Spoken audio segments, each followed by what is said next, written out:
El siguiente programa es para todas las edades. No contiene escenas de sexo o violencia. Es apto para toda la familia. Cuenta con el sistema Closed Caption y es financiado con recursos del Fondo Único de TIC.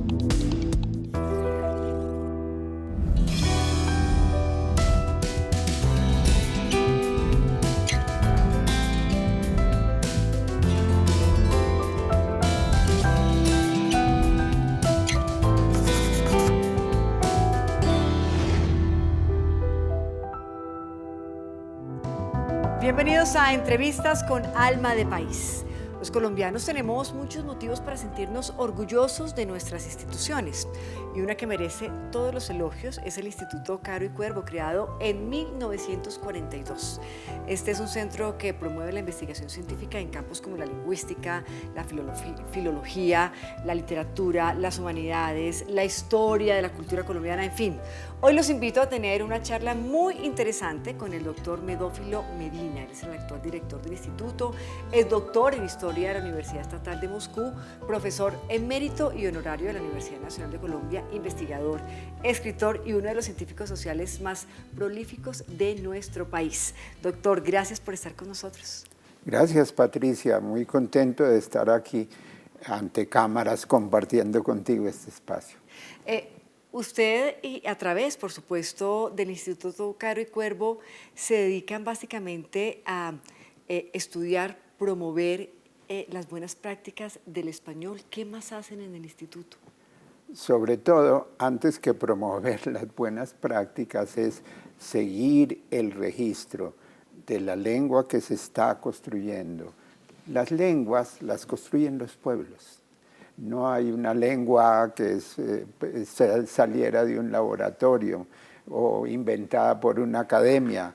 No, es creación viva de los pueblos. Y el Instituto Caro y Cuervo sigue en primer lugar el desarrollo del español, vale decir del español colombiano, y al tiempo tiene labor misional en el patrimonio lingüístico de los indígenas. Sí. Tenemos 65 lenguas indígenas, 870,000 personas que funcionalmente hablan esas lenguas, ¿no? Sí. Y tenemos los creoles y tenemos incluso el lenguaje de señas. Pero mire, doctor, no se me adelante porque vamos por partes. Es decir, cuando hablamos del español, y lo digo yo que soy periodista, uno todo el tiempo está como aprendiendo, ¿no? Porque como bien lo dice usted, es una lengua viva, no se dice fuerte, se dice fortísimo, no se dice habemos y no se dice ahí conmigo. Es decir, sí hay una manera correcta de hablar español, ¿o no? A mí eso no me conmueve mucho. ¿No? ¿Por qué? No. En el siglo XIX, las élites bogotanas, comenzando por el señor Caro, que es uno de los emblemas del instituto, pues pensaba que desde Bogotá se podía prescribir el idioma para las diversas regiones y las definiciones de gramática, las de Bello, por ejemplo, es el idioma castellano, la gramática castellana es la ciencia que enseña a hablar y escribir correctamente el idioma castellano. ¿Y cómo es eso? Como lo habla la gente culta. No, lo hablamos todos, ¡qué bueno! Cultos e incultos, y todos desarrollamos la lengua y seguimos así, así que no somos una institución para que nos consulten errores de ortografía.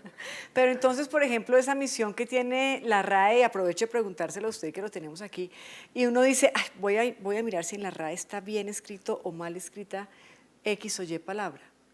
¿Qué opina de esa práctica? Las academias son prescriptivas, ¿no? y su lema, limpia, fija y da esplendor. Nosotros respetamos eso, pero el Instituto Caro y Cuervo se coloca en una plataforma no normativa, sino científica y antropológica y lingüística. Y en ese orden de ideas, ¿qué tanto cambia el español colombiano? ¿Con qué tanta frecuencia están ustedes viendo, o usted que es investigador y escritor, que, que la lengua se va transformando? Cada día. Mira, el año pasado, en el 2021, cuando se precipitó el estallido social, que se prolongó tanto, a la altura de septiembre de ese año, yo me fui a hacer una investigación sobre cómo había sido el estallido social. Y fui a la capital que fue de ese estallido, que fue Cali, a Pereira, a Cartago y por supuesto aquí en Usme, en el Portal de las Américas, haciendo entrevistas en profundidad. Ahí me daba cuenta cómo ese estallido social reflejaba una realidad lingüística cambiante.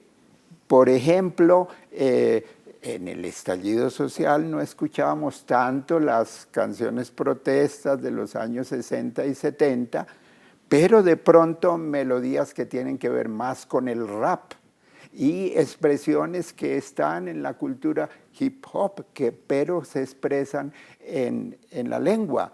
Entonces a mí me cautivó mucho y parte de mi investigación fue registrar esos lenguajes, ¿no? En Bogotá, ¿cómo descubre usted su proyecto de vida? Bueno, un primer contacto así intenso, una cierta conciencia sobre la palabra y sobre la lengua, sí lo tuve en la escuela. En el primer año de curso de la escuela, estudiaba en la Escuela General Santander en Chiquinquirá, y la maestra, la señorita Hermencia Castellanos, nos llevaba al Parque Julio Flores, o la Plaza Julio Flores, donde había un busto de Julio Flores, flanqueado por sonetos, poemas de Julio Flores. Y entonces, como estábamos aprendiendo a leer, ella nos llevaba allí y decía, mira, lee, eres capaz de leer este poema, este soneto. Entonces, ahí fue un contacto además con la personalidad de ese poeta popular que fue Julio Flores. Cercano. Y por supuesto aprendí a estimar la poesía popular. Después Neruda le canta a esos poetas populares y dice, poetas de mi pueblo, numerosos sois como las raíces en el antiguo corazón del pueblo. Claro, eso lo aprendí más tarde. Sí. Pero menciono a Julio Flores porque estando ya aquí en el bachillerato, en tercero del bachillerato había un concurso de ensayo, la llamaban curiosamente o con, en fin, cierta exageración, y uno presentaba esos trabajos. Y yo quise hacerlo sobre Julio Flores y gané el concurso de ensayo, pues el curso no era, los participantes no eran muy numerosos, pero lo cierto es que gané. Y el premio fue una de estas ediciones lujosas del Quijote de la Mancha.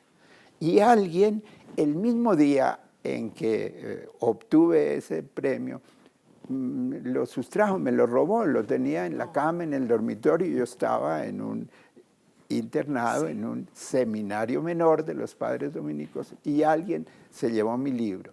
Y yo quedé muy acongojado, incluso lloré, y los compañeros viendo eso hicieron una colecta y me compraron la misma edición del Quijote. Entonces quedé doblemente enganchado. Con Julio Flores ya lo estaba desde mi infancia, porque el poeta de Chiquinquirá, y con el Quijote de la Mancha porque fue el premio. Y yo diría que si pienso y puedo denominar a un libro de cabecera, es el Quijote. Hoy en día, ¿qué tanto están leyendo los jóvenes? Yo creo que, pero esa es una percepción que valdría la pena documentar, la digitalización pues va alejando la lectura, es decir, va debilitándola y pues uno ve pues la gente, no solamente los jóvenes, niños, jóvenes, adultos, viejos, están pegados al celular. ¿De qué se pierde una generación cuando no lee? De tener un contacto más reflexivo con un autor, con un texto, de darse como cierta distancia y a la vez asumir el texto con cierta serenidad, sin el apremio de la superposición de las imágenes. Y cuando no se lee, para cerrar este segmento y hacer un círculo con las primeras preguntas que usted nos contestó, cuando no se lee, ¿el idioma se estanca? Yo no, es decir, puede estancarse de cierta manera, puede que el lenguaje culto sufra, pero el idioma sigue desarrollando. El idioma encuentra, la lengua encuentra sus caminos y por allí continúa. Vale la pena en cada momento seguir esas modificaciones del idioma de acuerdo a los apremios que pues los medios de comunicación y los cambios culturales imponen. Hacemos una pequeña pausa y ya regresamos con el director del Instituto Caro y Cuervo aquí en Entrevistas con Alma del País.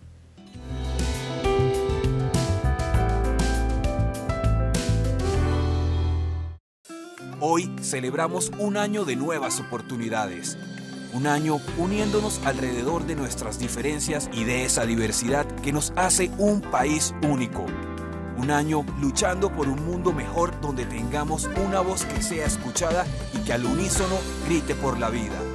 Hoy celebramos el primer año del cambio. Colombia, potencia de la vida.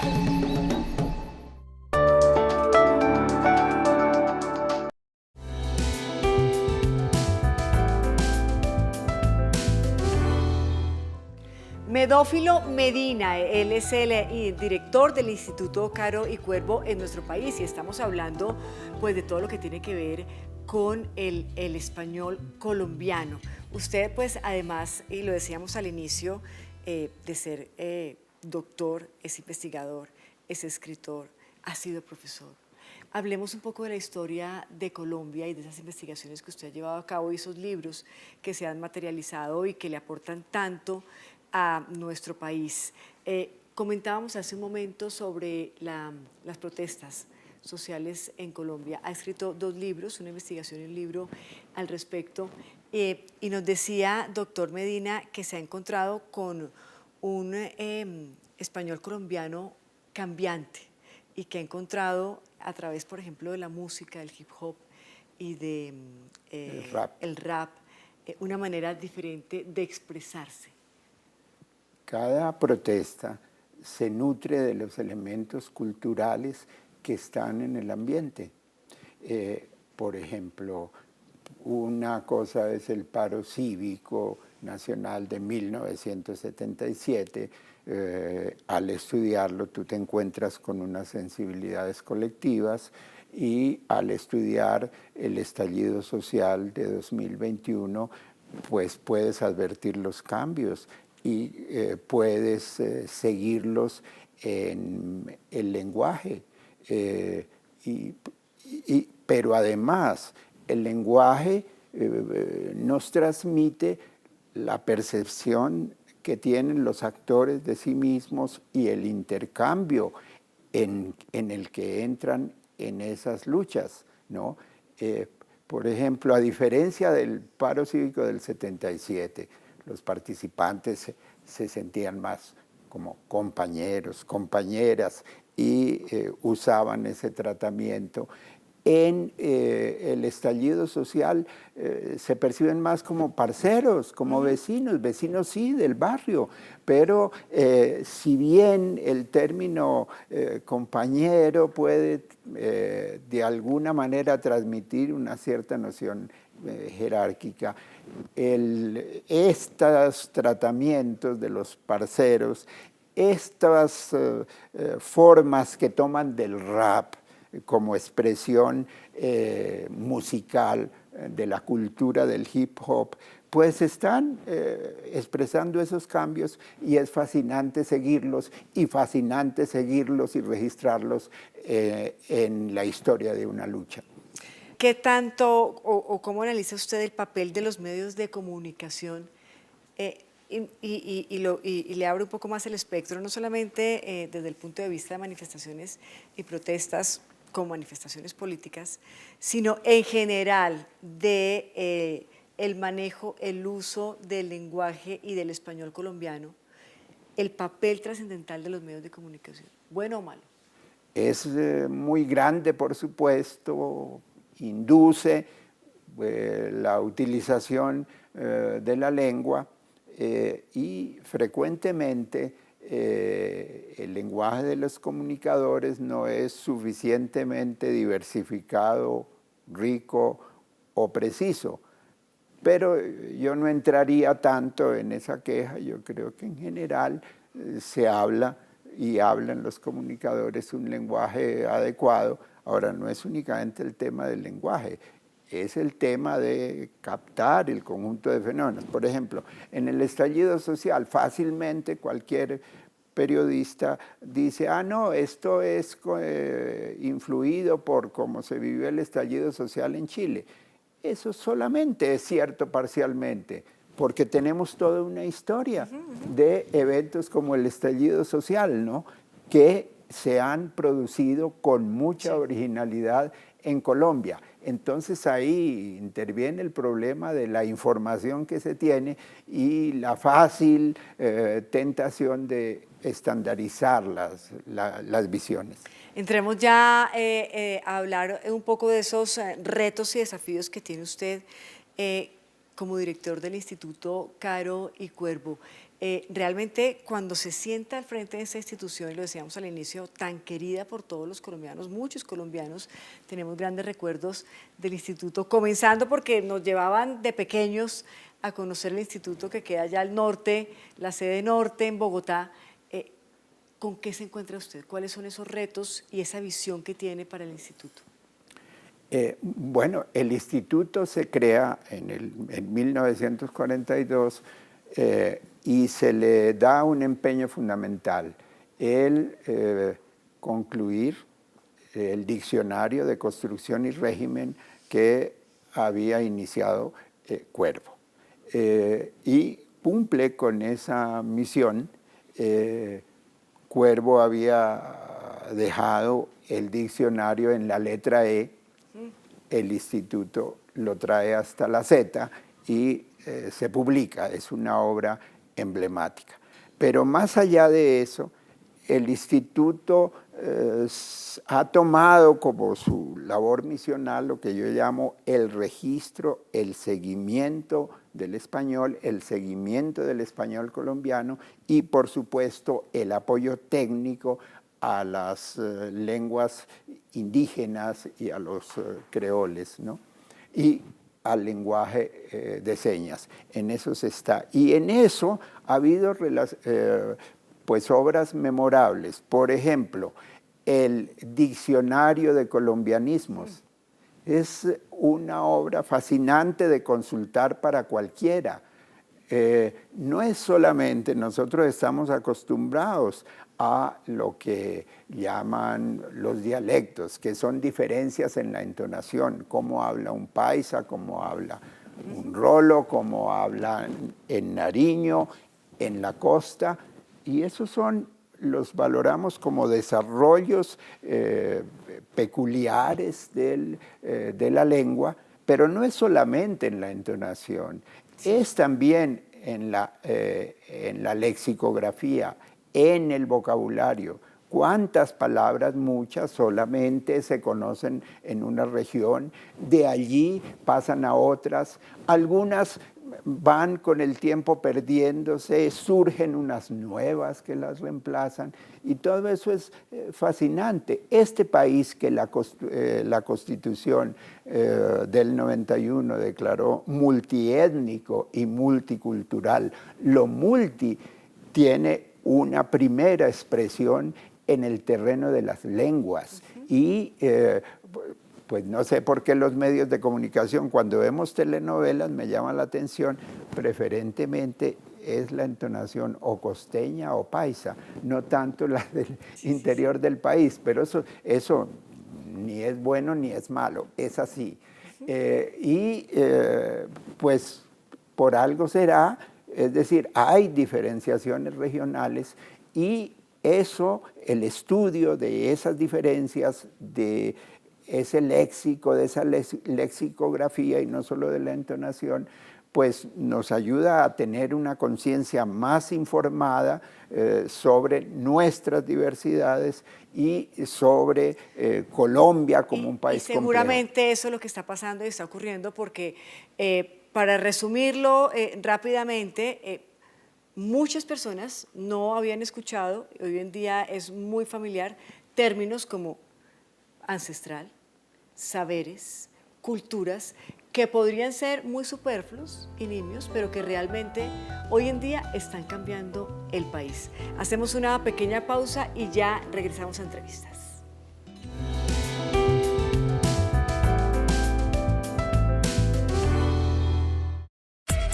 Las noticias como son, la información de primera mano, las voces de sus protagonistas. Estaba hace rato así diciendo, ojalá me inviten, y lo logramos. Me siento muy orgulloso de ver tanta gente joven, tantos periodistas maravillosos haciendo periodismo.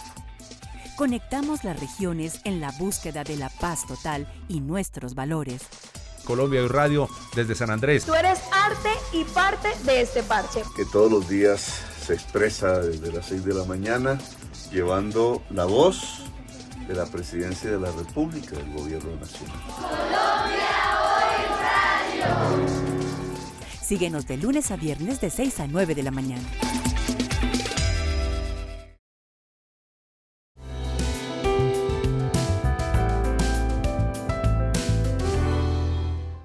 Instituto Caro y Cuervo. Hoy, pues claramente con esta conversación que hemos tenido con el doctor Medina, pues nos queda todavía más claro la función de esta institución y sobre todo la misionalidad que tiene de cara al español colombiano particularmente. Pero mire, entre los logros más importantes de su gestión está el trabajo con las comunidades indígenas, bien lo decía usted hace un momento, pero quiero que nos cuente específicamente acerca de un diplomado audiovisual que lanzaron para preservar las lenguas indígenas. ¿Con qué se encontraron al tener esta iniciativa? Pues ese diplomado al cual están y al cual comienza en marzo,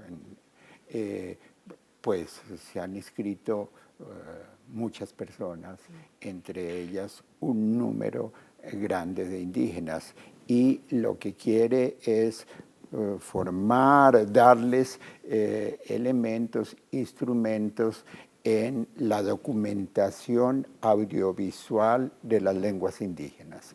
Y el saber logrado así, pues, digamos, facilitará que la gente pueda contribuir a la preservación, sobre todo de aquellas lenguas cuya existencia está amenazada.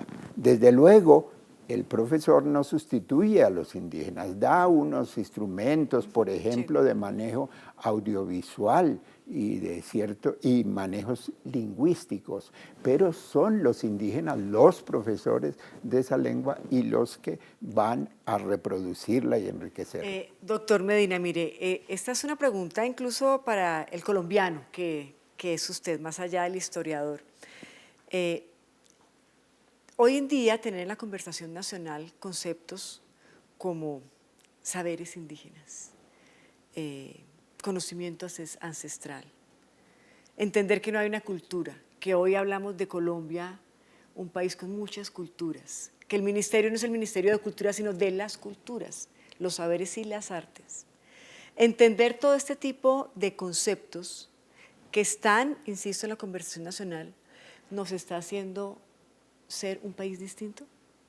Claro, porque comienzan las cosas y se consolidan en la lengua y en la conciencia que de ella se tiene. Es el elemento, el referente cultural y espiritual de los pueblos más comprometedor, digamos, con mayor vocación. Entonces esa diversificación, la aparición de nuevos términos, pues va ilustrando también nuevas actitudes que se quieren cultivar. elementos de respeto, eso del saber, de los saberes ancestrales, ¿qué es? Y otra terminología así. Por el otro lado, también seguimos las novedades que este país registra en el plano de la lengua por ser un país violento y un país con tradición autoritaria. Entonces también eso se expresa en la lengua. Yo recuerdo en mi infancia y en mi adolescencia el término sicario no era una cosa que se conociera mucho, claro, ¿no? Por supuesto, el paramilitarismo, pues toda esa novedad que la violencia ha traído y sí, que son novedades no para celebrar justamente, pues todo esto debe asumirse también en la lengua y desde la lengua. Doctor Medina, y aprovecho de tenerlo aquí sentado para preguntarle sobre la inteligencia artificial y la manera como la inteligencia artificial podría afectar el desarrollo de la lengua. ¿Qué opina usted? Sí, yo creo que estamos en el tiempo de la pandemia, por las políticas que se pusieron en marcha por diferentes gobiernos, pues los elementos digitales se incrementaron. ¿De qué manera? Por supuesto hay intereses, por supuesto hay la consolidación de una nueva élite global, digital, financiera. Y en toda la propaganda que uno recibe y que se ve como cosa positiva, que no haya sino el dinero en tarjetas, el dinero sí, plástico, pues detrás de eso hay fenómenos muy preocupantes, porque es la hegemonía del capital financiero y a través de las tarjetas controlan a la población y no quieren dejar circular el dinero en papel. ¿Y pero la inteligencia artificial de cara al desarrollo de la lengua?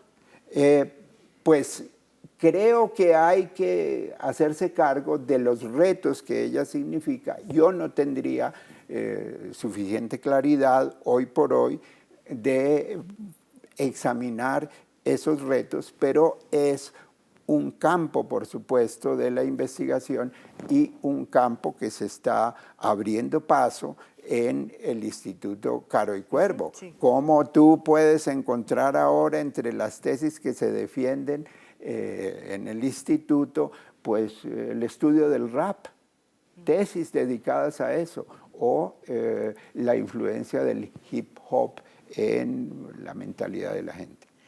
Al instituto puede ir cualquier colombiano, ¿cierto?, a visitarlo. Es un instituto de puertas abiertas. Sí, claro, y están las puertas abiertas aquí en la novena o décima con cuarta, las casas Cuervo Irizarry y Rivas Aconi, son dos casas pues que es la sede central del instituto, pero está la hacienda Hierbabuena, son alrededor de 20 hectáreas, claro, no todas construidas, pero ahí hay cosas interesantes y retos que no solamente tienen que ver con la lengua, incluso con la conservación. Hay un pez también en peligro de extinción que pasa allí por un pequeño río que en la hacienda Hierbabuena. Y hay discusiones con vecinos, algún colegio vecino que dice, canalicen porque eso nos está inundando los patios del colegio, pero a la vez desde el instituto, ¿qué hacemos con el pez capitán, claro, que tiene su hábitat ahí? A ustedes mil gracias por habernos acompañado en Entrevistas con Alma de País, en esta oportunidad con el director del Instituto Caro y Cuervo, el doctor Medófilo Medina.